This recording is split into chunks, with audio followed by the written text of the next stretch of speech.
de volta com o Educador em Entrevista aqui na companhia da doutora Márcia. Gratidão pela participação depois de um bom tempo, né? Tava com saudade já aqui do programa com a sua participação. Eu que agradeço. Boa tarde pro pessoal de casa. A Valéria sempre me chamando e assim, sempre a gente tem assunto, né, para conversar. Sim. Sempre acho que é bacana abrir para o pessoal fazer perguntas e falar sobre saúde. A área da endocrinologia tem muita coisa interessante, né? Exatamente. Então, vamos conversar. E é bacana quando a gente fala de endócrino, né? Porque muitas vezes as pessoas não têm esse hábito de compreender o funcionamento, não é?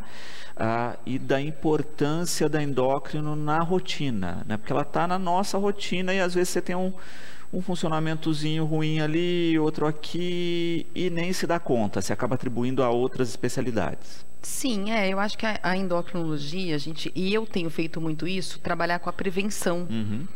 Então, a gente viu aí, quando teve a questão da pandemia, que a gente viu as pessoas que tinham fatores de risco, os diabéticos, quem estava acima do peso, e isso é da endocrinologia, né?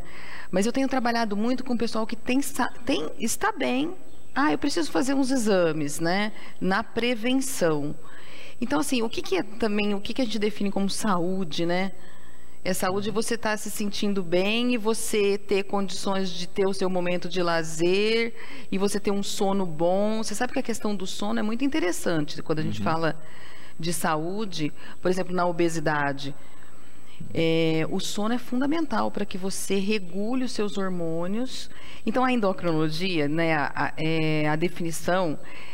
A endocrinologia cuida das alterações das glândulas, dos hormônios. Então, a gente tem a hipófise que comanda, a gente tem o pâncreas que produz a insulina, por isso que o diabetes é do endocrinologista, porque é deficiência de um hormônio.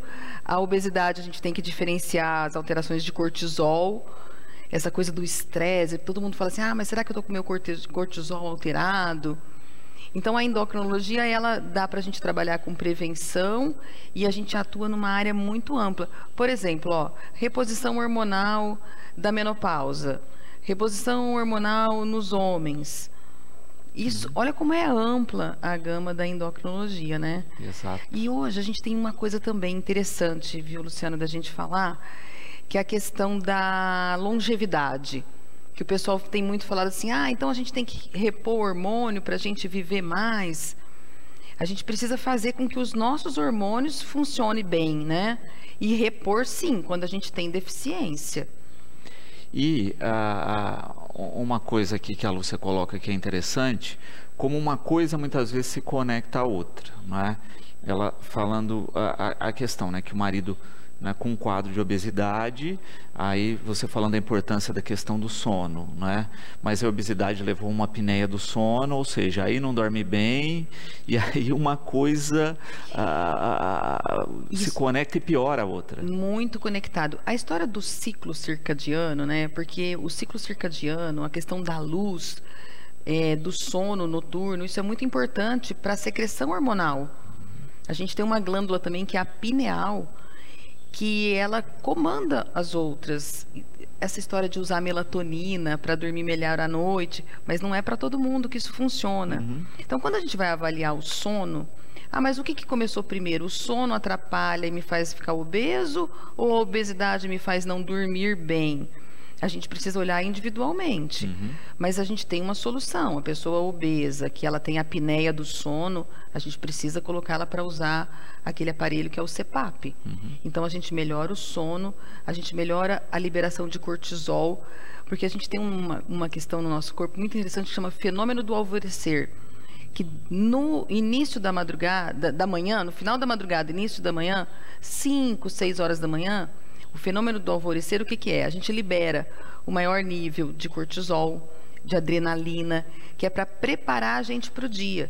E se você não teve um período de sono, isso fica alterado. E é o que o pessoal chama da parte gostosa do sono.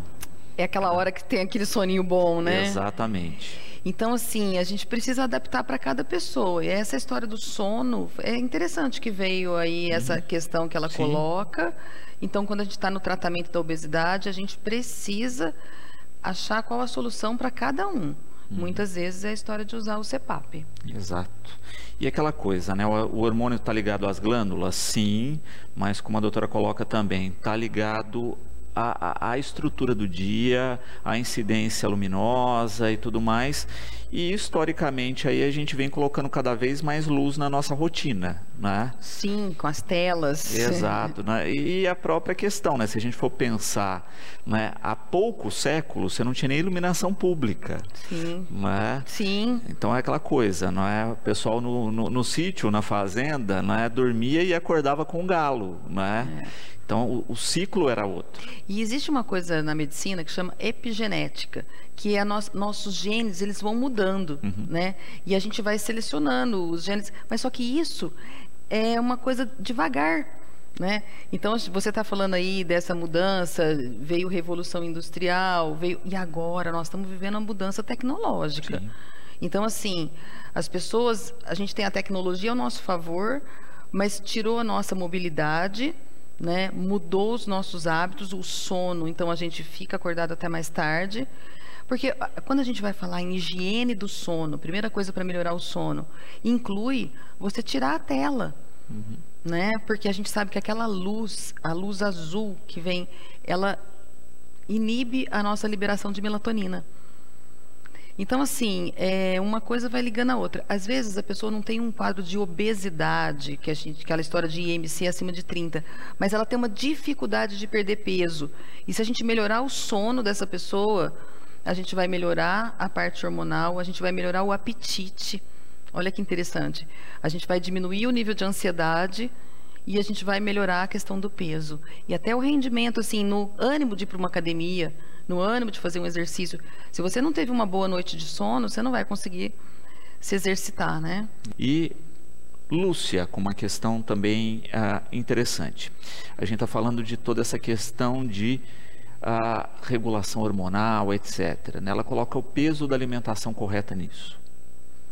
A alimentação vai determinar realmente o peso da alimentação na parte hormonal é muito alto, né? Porque o que determina principalmente, Luciano, vamos falar uma coisa, é a quantidade de calorias que a gente ingere.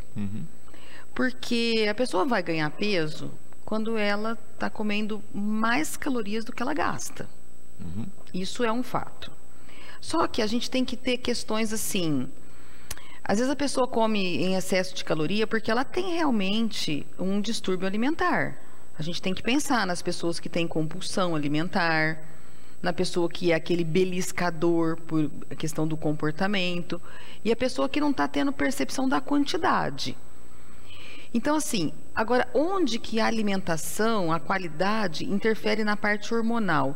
Nós temos muito isso na questão, assim, alimento com índice glicêmico alto.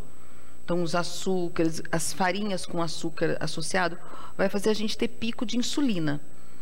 E o pico de insulina, ele é ruim para a nossa saúde em que ponto? Ele é inflamatório. Então, a pessoa que tem um nível de insulina alta, aí você vai falar assim, mas a insulina a gente não precisa? A gente precisa. Quando a gente come, o nosso pâncreas libera insulina e aí, logo em seguida, essa insulina normaliza. Quando a gente come muita coisa com índice glicêmico alto, quer dizer, muito açúcar, os carboidratos de absorção rápida, você mantém esse nível de insulina alto. É o que a gente chama de resistência insulínica. E isso causa também no fígado a história da esteatose hepática, da gordura hepática. Isso é uma coisa que tem vindo muito na mídia, porque nos últimos 10 anos isso tem sido muito estudado. Então, o impacto do excesso de carboidrato em aumentar a doença cardiovascular, porque é uma alimentação inflamatória. Então, assim, na questão do peso, o que determina o nosso peso é a quantidade de calorias. Mas também, quando você come muito carboidrato, em seguida você tem mais fome. Quando você come mais proteína, na próxima refeição você não vai buscar tanto alimento com tanta rapidez. Imagina quando você come um macarrão e ainda você tem uma sobremesa, logo em seguida você já está com fome. Quando você faz uma refeição equilibrada, que tenha carboidrato, pode ter, mas que tenha proteína, que tenha fibras. Então, a fibra tem um efeito de te dar saciedade e de não deixar você fazer um pico nível de insulina alto. Perfeito. E é o tripézinho básico que a gente sempre fala, né? Alimentação de qualidade, bom sono e exercício físico. Esse tripé aí é importantíssimo. Atividade física vai te ajudar a ter músculo ativo, que ajuda nessa sinalização de insulina. O sono vai regular os níveis de cortisol, de adrenalina, e assim, seria o ideal. Mesmo quando a gente vai fazer tratamento de obesidade em pacientes que têm alteração genética, que tem essa base aí, porque assim, tem paciente que tem obesidade que não é só força de vontade. Isso a gente tem que deixar claro.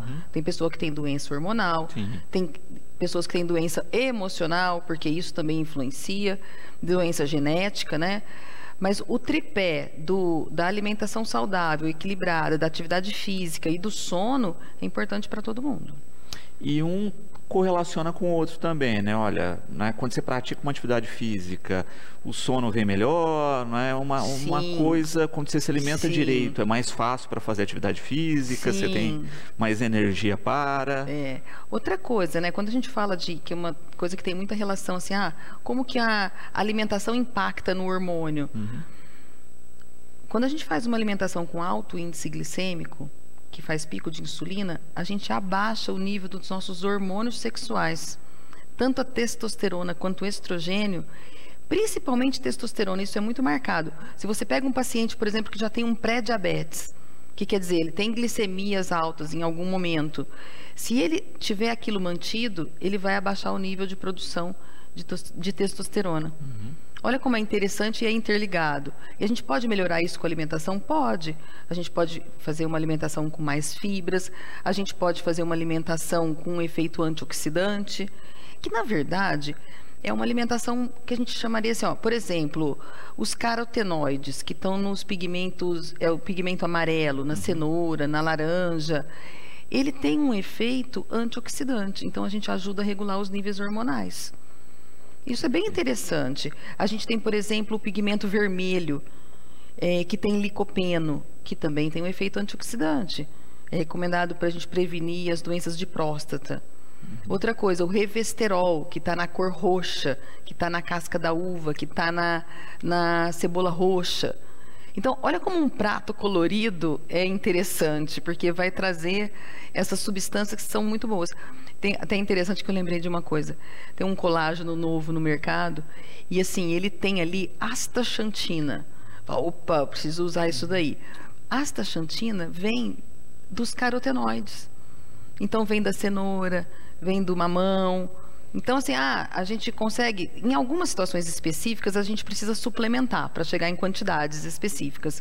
Mas se a gente tiver um prato variado, colorido, a gente vai estar usando vários nutrientes que a gente pode chamar de medicamento.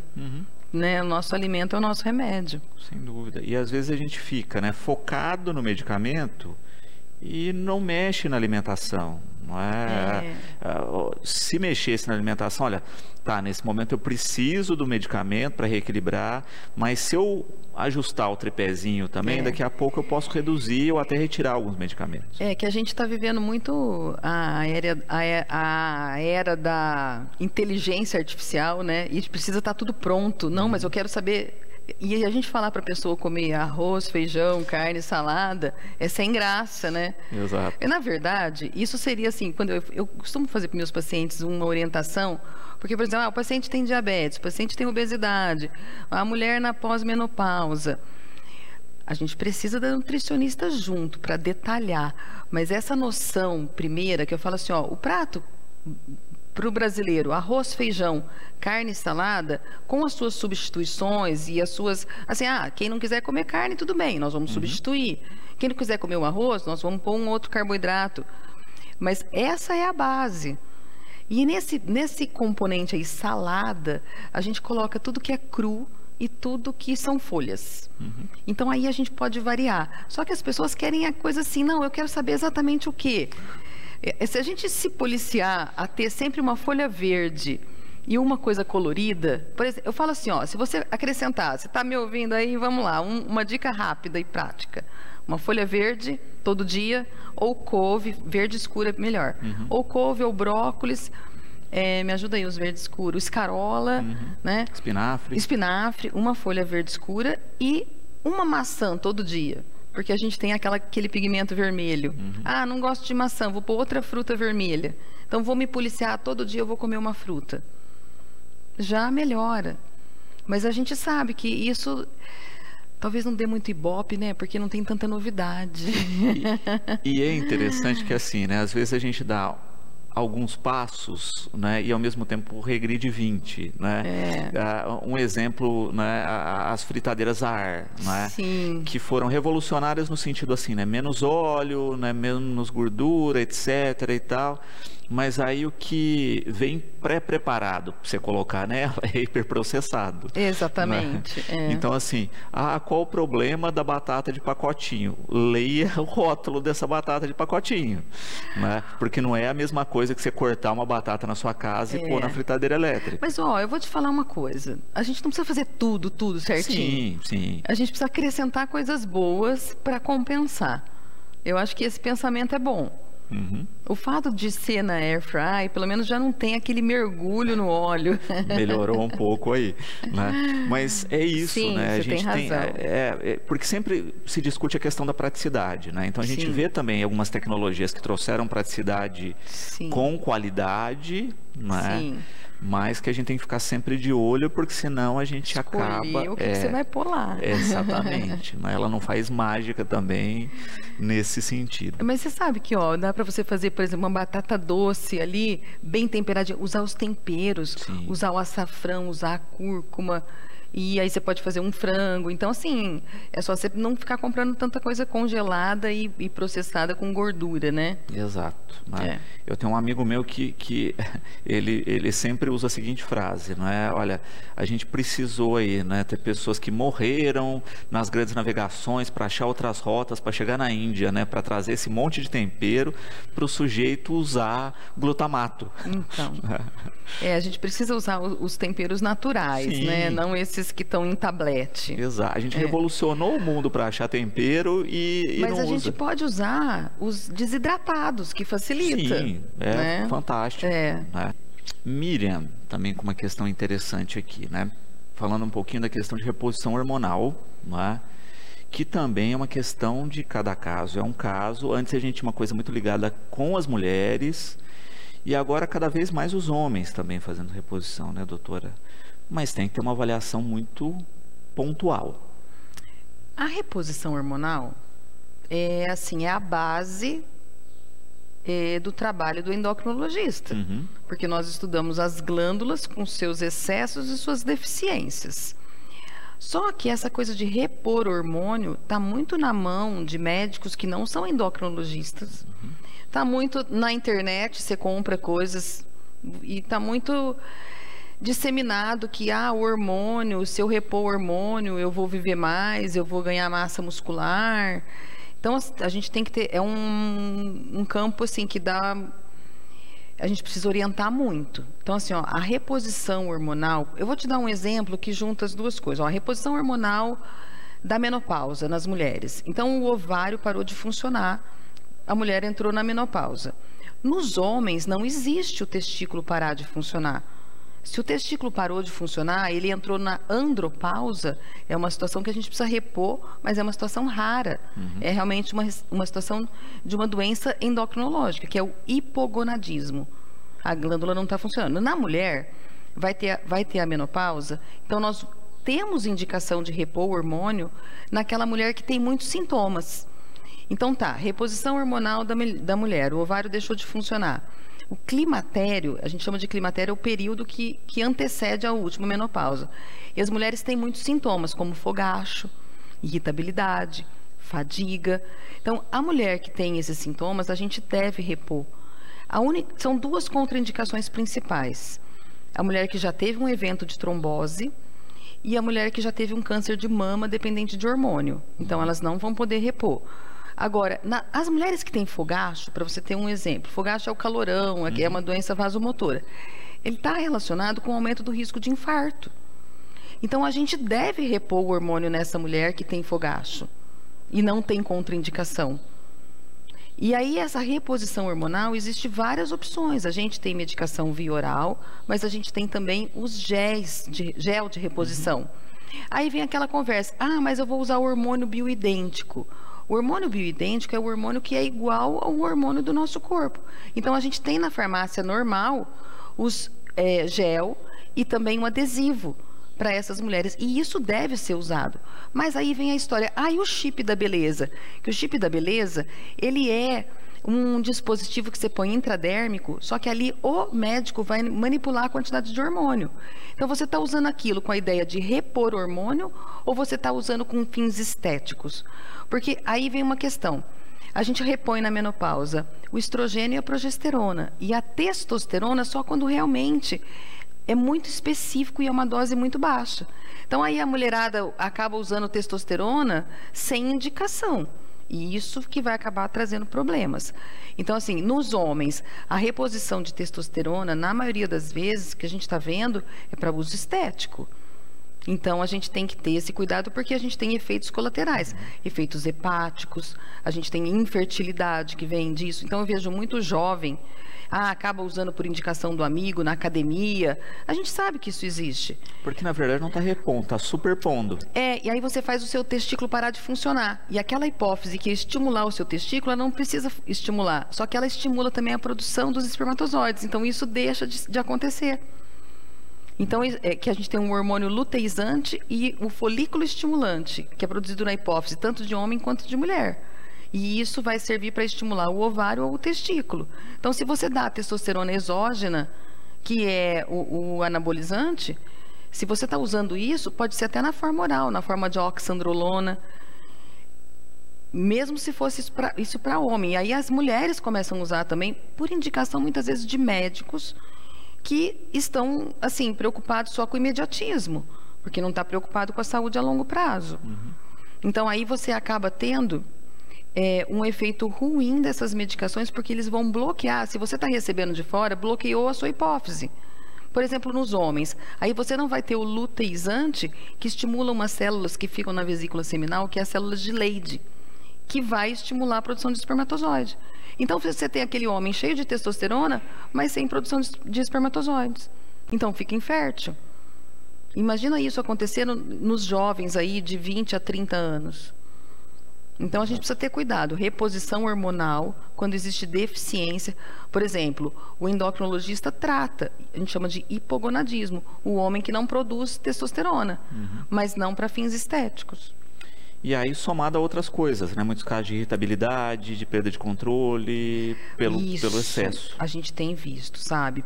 Até alterações psiquiátricas pelo excesso de uso de testosterona. Agressividade. Então, isso é uma coisa que tem aparecido muito e aí muitas vezes você não sabe. A pessoa estava muito agressiva, brigou e tal. Vai ver, às vezes está usando essas medicações para ganho de massa muscular e altera e chega a ter distúrbios psiquiátricos mesmo. E cada vez mais a gente está vendo na mídia casos desses de ataque de violência sem justificativa e não se faz o cruzamento disso. Né? Eu acho que se a gente tiver um pouquinho mais de atenção disso... Isso é bom um alerta para os pais, para os avós que têm os adolescentes aí, para perguntar. Aí, assim, existem suplementos que, da gente usar, mas não os hormônios. Então, se você está vendo que é uma coisa que você compra escondido, que você compra... alguma coisa errada tem, né? Exatamente. O pior, eu acho assim, tem pessoas que sabem que está usando aquilo e quer. Então, na verdade, é igual... Como você vai agir com isso? Porque eu acho assim, que a questão do médico que prescreve isso, o paciente também tem uma parte de responsabilidade. Porque você tem que perguntar para a pessoa, peraí, mas eu não quero usar hormônio. Isso aqui é anabolizante? Eu acho que hoje em dia a informação está disponível para todo mundo, né? E também é bom tocar no ponto, né, porque a gente falou da questão da infertilidade. Também você tem uns casos conectados com impotência também, né? Num momento assim, quando a pessoa está usando a reposição de testosterona, ela melhora a potência sexual, melhora a libido, melhora o tempo de manutenção de uma ereção, porque você está usando a testosterona. Mas a longo prazo, aonde você vai parar com isso? Porque se você parar de usar a medicação, aí você tem o efeito de não estar usando. E muitas vezes, o que acontece? Então, essas pessoas de academia que fazem os ciclos, que eles chamam de ciclo, depois você tem que fazer a reversão disso, se a pessoa resolveu parar de usar.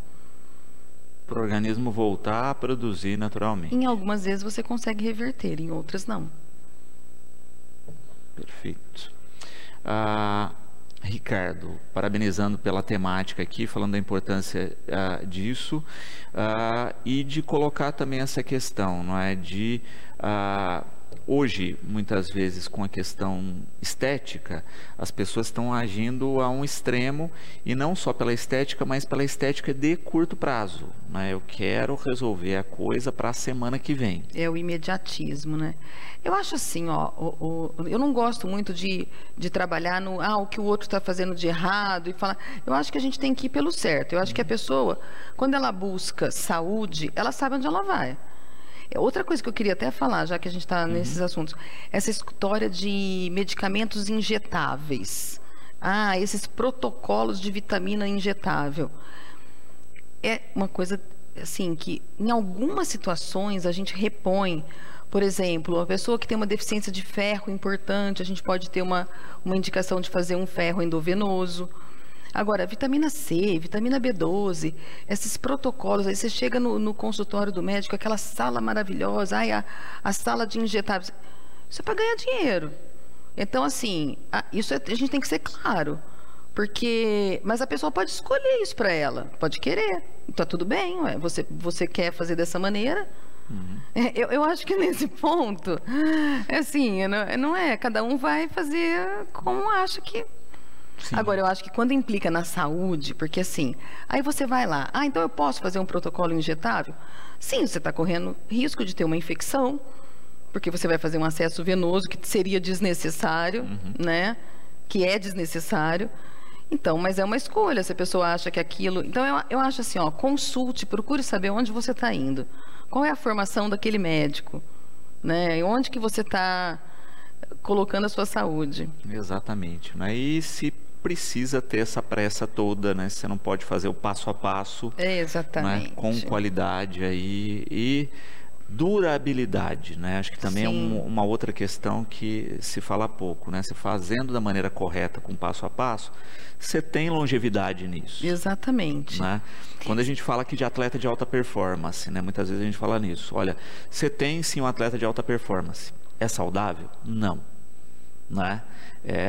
A gente vê isso, né? Todo o grande destaque de alta performance em qualquer modalidade. Exatamente. Né? Pense nos grandes craques do futebol. Todo mundo tem um joelhinho lesionado, tem um problema específico, né? Tem um arco de vida aí. Era a profissão do sujeito, etc. Sim, até aí tudo bem. Né? Mas pra gente, né? Realmente, a definição do atleta é a pessoa que compete. Isso. Então, a partir do momento que você está partindo para a competição, aquilo deixa de ser saudável pela carga, né, que você tem. A carga de treino, a carga que você coloca é grande. E com participação aqui também da Fabíola. Nós falávamos aí, né, a respeito dessa conexão exercício, sono, alimentação. E de fato da conexão hoje de ser multidisciplinar, a Fabíola coloca, né? De estar conversando com mais de um profissional e de fato levar as informações corretamente que se tem de um para o outro.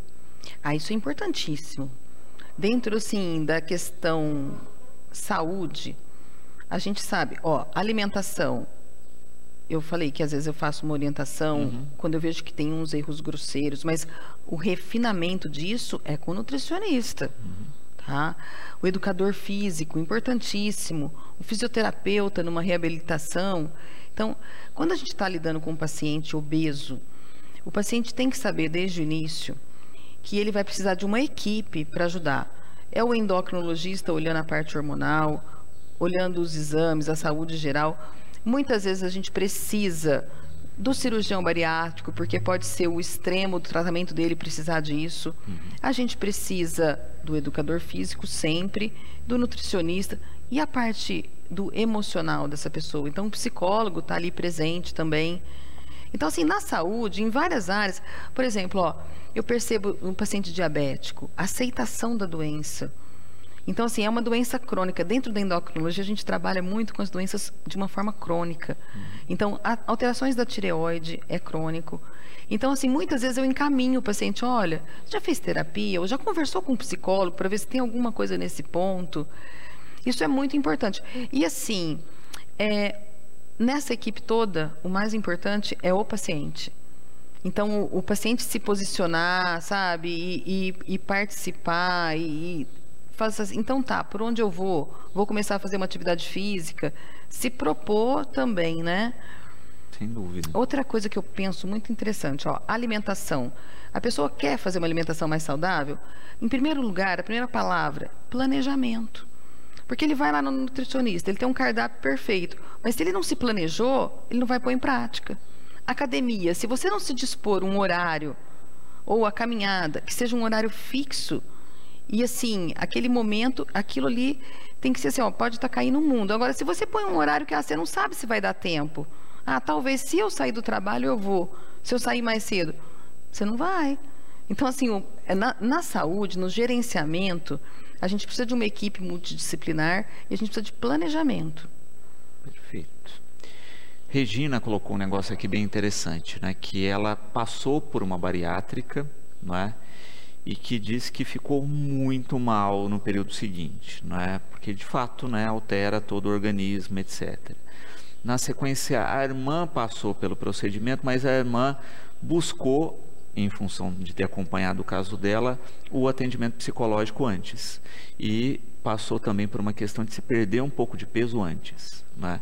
E que com a irmã foi extremamente mais tranquilo o processo. Eu acho que a gente precisa olhar cada um individualmente. Você sabe que a história da avaliação psicológica, sim, ela é fundamental, porque muitas pessoas que vão para a cirurgia bariátrica são pessoas que têm um problema de compulsão alimentar.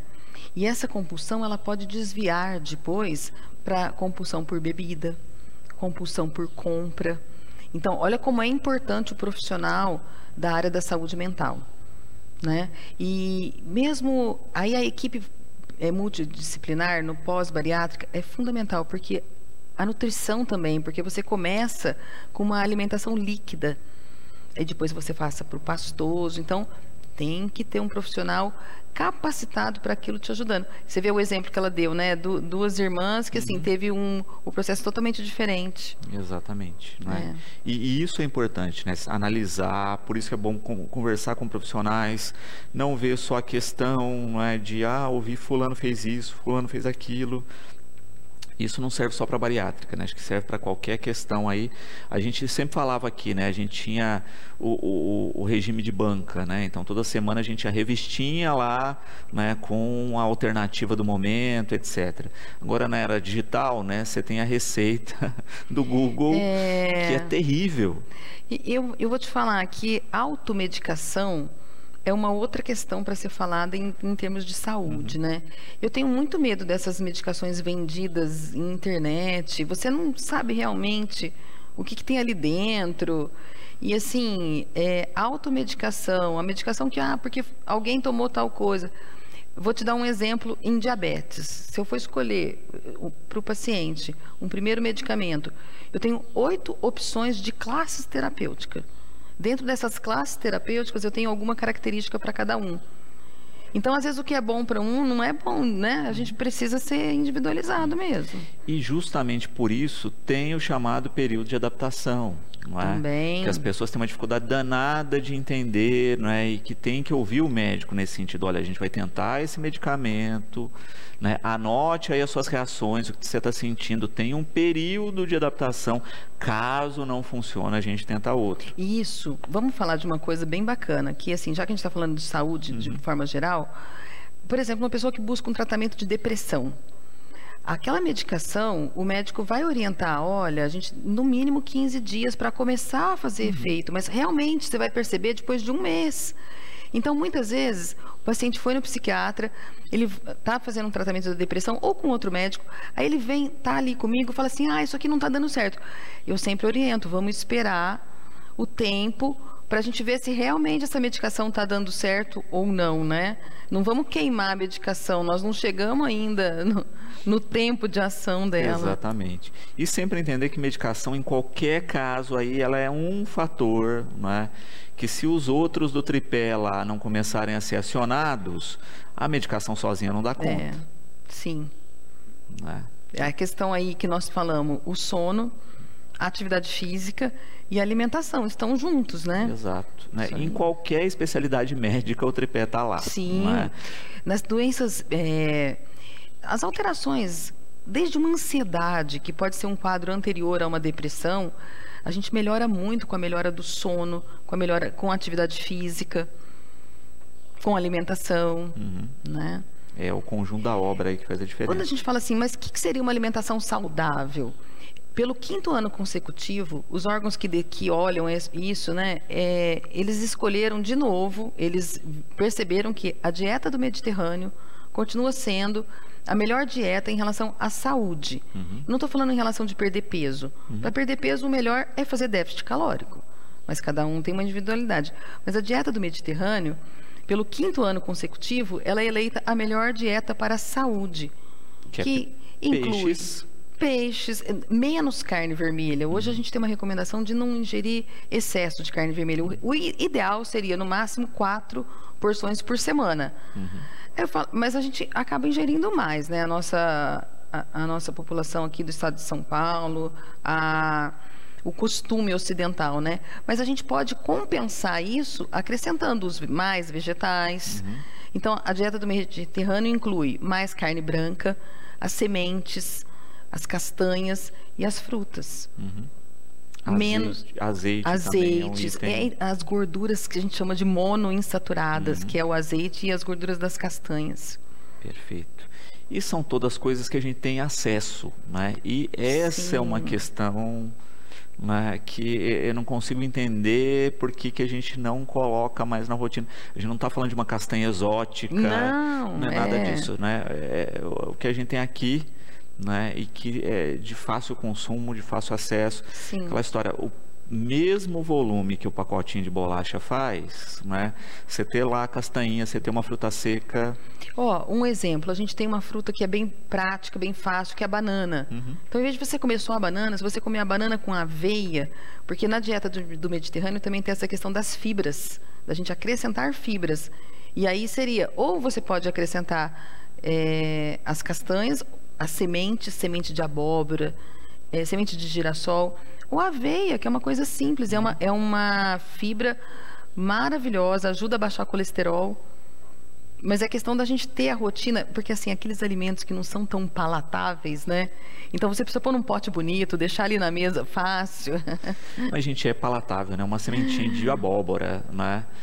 É gostoso, entendeu? É que a gente perdeu o hábito. Mas é que o alimento, você viu que mudou agora essa questão de rótulos, e agora a indústria está sendo obrigada a colocar alimentos que são ricos em gorduras e que são ricos em açúcar. Esses são os alimentos que a gente tem mais vontade de comer, né?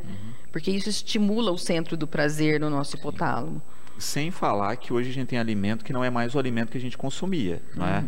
Então, por exemplo, nos laticínios aí, né, que a gente está entrando pesado com amido no lugar disso, né, e que já estão pensando em reclassificar a rotulagem, né, porque é o leite condensado que não é mais leite condensado, o creme de leite que não é creme de leite, o requeijão que não é requeijão e que é amido puro. Aí a gente entra na história de ler o rótulo, ver os ingredientes, quanto menos ingredientes, melhor. Por exemplo, você vai escolher um iogurte, se ele é só o leite fermentado, melhor do que foi adicionado várias coisas. É igual quando você vai olhar um requeijão. Às vezes, na verdade, ele é ali o creme de leite e adicionado várias coisas. Então, a gente fala assim, que melhor seria você comer sem rótulos. Mas se você for comer coisa industrializada, olhar os ingredientes. Muito bom. Doutora, sempre ótimas conversas, né? Eu espero que isso tenha despertado, né, uma pulguinha nos nossos espectadores de, olha, né, vamos pensar nessas coisas básicas e, principalmente, procurar profissional qualificado para se orientar, né? Deixo sempre esse recado aqui. Espero que a gente tenha mais momentos como esse aqui, não é? Sempre no programa. Eu que agradeço. Muito obrigada.